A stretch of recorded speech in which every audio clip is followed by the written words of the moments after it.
Good morning. आज मैं एक टॉपिक के ऊपर बोलने वाला हूँ, मम्मी को गुस्सा क्यों आता है।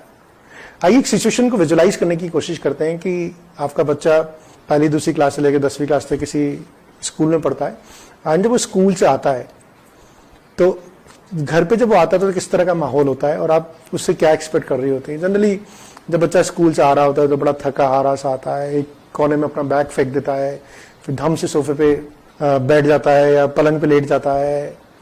फिर आप वेट करते हैं कि ये कब अपने कपड़े चेंज करेगा, जब कपड़े चेंज करेगा कब हाथ मुंह धोएगा, कब खाना खाएगा, फिर खाना खा लेगा तो उसके बाद फिर अगली स्टेप के बारे में आप ऑलरेडी विजुलाइज करना शुरू कर देते हैं।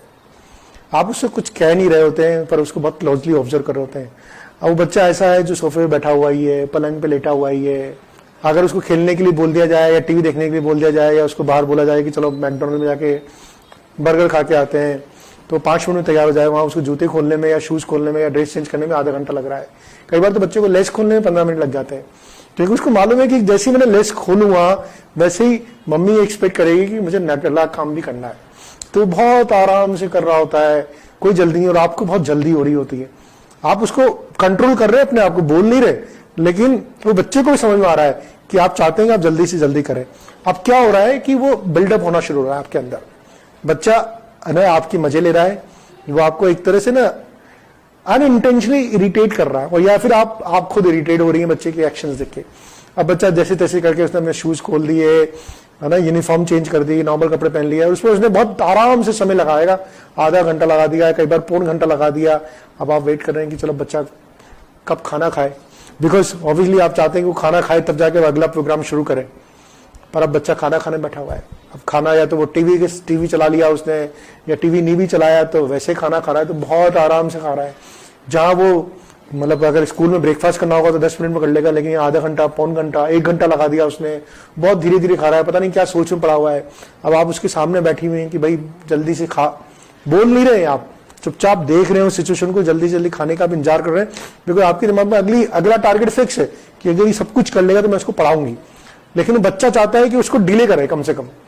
अगर उसे खाना जल्दी खत्म कर लिया तो आप जल्दी बोल लेंगे, तो वो उसको प्रोलॉन्ग कर रहा है एंड फिर एक कहीं ना कहीं वो जो आपके अंदर में बिल्डअप हो रहा है, जो गुस्सा बिल्डअप हो रहा है या फ्रस्ट्रेशन बिल्डअप हो रही है, वो अभी तक नॉन वर्बली कम्युनिकेट हो रही है। और फिर कोई ना कोई मोमेंट ऐसा आता है कि वो स्पार्क हो जाता है और वहां पर आपके मुंह से कुछ शब्द निकल जाते हैं, बच्चे के मुंह से कुछ शब्द निकल जाते हैं और एक वो बढ़िया सा सीन क्रिएट हो जाता है। तो जो हमारा टॉपिक था ना कि मम्मी को गुस्सा क्यों आता है, ये जो नॉन वर्बल कम्युनिकेशन है जो बिल्डअप करता रहता है, ये बच्चे को भी बिल्डअप कर रहा है। वो आपको आपकी बॉडी लैंग्वेज को देख के वो भी समझ रहा है कि मम्मी टेंशन में, लेकिन वो अपना एक टाइम लेना चाहता है। Now how do you avoid this kind of situation. इसका सबसे अच्छा तरीका अवॉइड करने का है कि आप थोड़ी देर के लिए आइसोलेट हो जाए। हालांकि बहुत मुश्किल लगता है कि कैसे आइसोलेट हो जाए, हम बच्चे को छोड़ दें। हो सकता है कि आप बच्चे को छोड़ दें तो वो 1 घंटे की जगह 1.5 घंटा ले ले। शुरू में ऐसा हो सकता है कि जहां वो बच्चा आप पीछे पड़ते रहेंगे, खा ले रहे भैया, है ना, चेंज कर ले भैया, ये कर ले रहे भैया, पढ़ाई करने बैठ जा भैया। अगर आप बार बार चेंज नहीं करेंगे तो हो सकता है कि 1 घंटे की जगह 1.5 घंटा ले रहे है ना। एक तरह से this is what I call it helicopter way of parenting, कि हम बच्चे के सिर पे मंडराते रहते हैं और जब आप उसके सिर पे मंडराते रहते हैं ना उसकी परफॉर्मेंस सही नहीं आती। हमें कहीं ना कहीं कुछ ग्राउंड रूल्स सेट करने होंगे and it should come automatically. Once in a week, once in a 15 days changing चल सकती है, डांटना चल सकता है, पर अगर ये चेजिंग रोज कर रहे हैं आप तो बच्चे की ये सही तरह से ग्रूमिंग नहीं है। सही तरह से ग्रूमिंग तब है जब बच्चा ये सब चीजें ऑटोमेटिकली करे।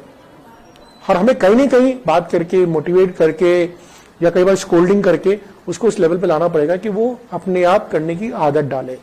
मैं मानता हूं कि ये एकदम से नहीं होगा, पर इसके लिए कॉन्शियस एफर्ट करना पड़ेगा एंड कई बार डांटना भी पड़ेगा, कई बार पीछे भी पड़ना पड़ेगा। पर अगर आप रोज पीछे पड़ते हैं तो हमारे जो पीछे पड़ने की वैल्यू है वो बहुत डाउन हो जाती है, फिर उसकी इफेक्टिवनेस खत्म हो जाती है। तो अगर आप बच्चे को चेस कर रहे हैं या पीछे पड़ रहे हैं तो you should do it judiciously and you should do it occasionally, not on the regular basis.